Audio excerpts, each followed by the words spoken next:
FR Délinet. Bonjour à tous. Notre actualité d'aujourd'hui parlera de « Demain nous appartient », spoilé, abandonné par sa famille, Sacha souffre et retrouve Vinciane. L'enquête sur la disparition de Clémentine piétine. La police manque d'éléments pour incriminer leur principal suspect.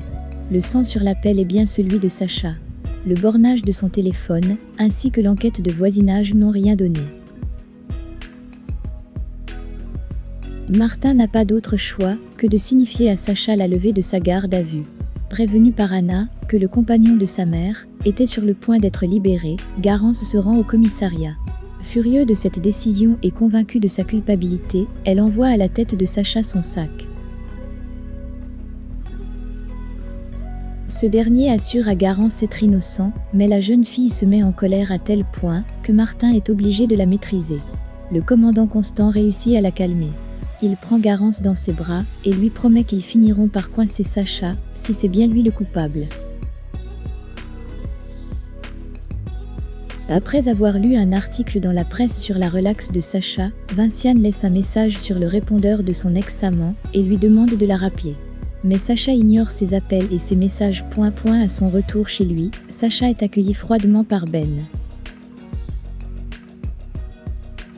L'adolescent suspecte son père d'avoir fait du mal à Clémentine. Mais épuisé par sa garde à vue, Sacha aimerait reporter leur discussion. Ben lui reproche de jouer les victimes une fois de plus. Une fois seul, Sacha se rend dans sa chambre, regarde une boîte d'anxiolytiques et fond en larmes. Sacha, sous pression, essaie tant bien que mal de renouer des liens avec sa famille, à commencer par Tristan. Il se rend au Spoon et jure à son frère n'avoir rien fait à Clémentine, mais Tristan accable Sacha de reproches et l'accuse de l'avoir manipulé. Sacha supplie son frère de ne pas le lâcher, mais Tristan estime avoir assez donné dans le rôle du frère compréhensif. Sacha se rend ensuite à Frontignan, mais Juliette a fait changer les serrures. Il frappe à la porte et supplie Juliette de le laisser entrer pour s'expliquer. À travers la porte, Océane s'y oppose et menace son père d'appeler la police. La jeune fille supplie sa mère de ne pas se laisser avoir encore une fois, pas après tout ce qu'il leur a fait. Sacha essaie de les convaincre de lui laisser une chance de rattraper ses erreurs. Puis, il tambourine à la porte. Océane ouvre et accable son père de reproches. Puis, elle l'empêche de s'approcher de sa mère. Sacha les assure qu'il les aime, mais Océane en pleurs refuse de le croire et lui demande d'aller dire la même chose à ses autres enfants.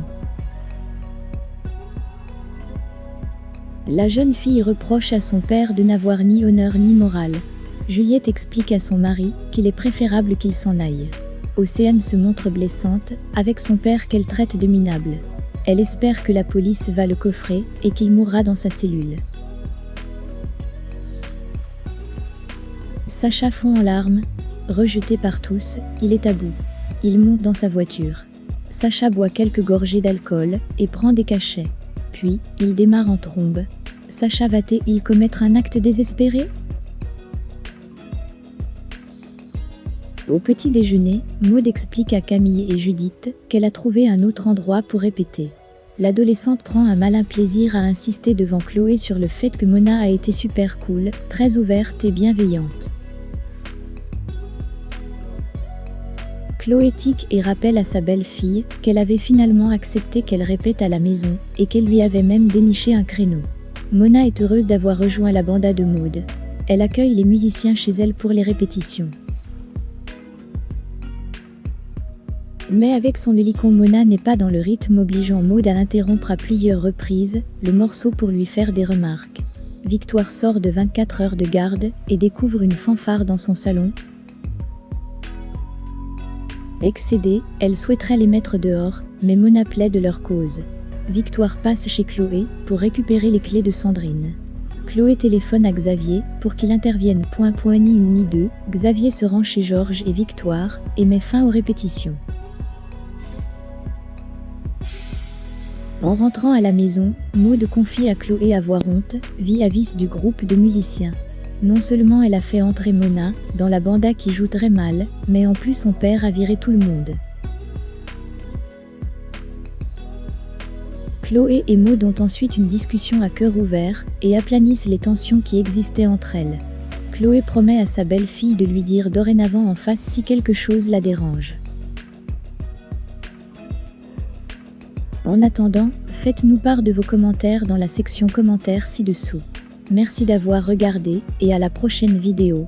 N'oubliez pas de vous abonner à notre chaîne.